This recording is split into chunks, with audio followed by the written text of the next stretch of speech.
Assalomu alaykum hurmatli kuzatuvchilar. Mana bugun biz demak salomatlik marafon doirasida va undan tashqari markazimizning faoliyati davomida demak chekka hududlarda ham faoliyatimizni olib boramiz.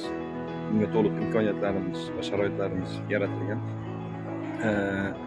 Demak bugungi kunda biz mana bugun biz demak Sirdaryo tumani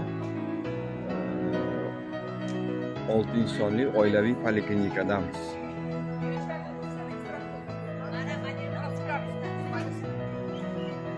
Mana mobil laboratoriyamiz,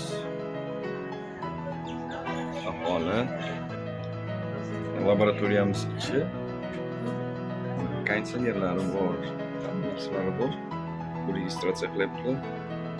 Bu yerda qon tahlillari qo'yilyapti.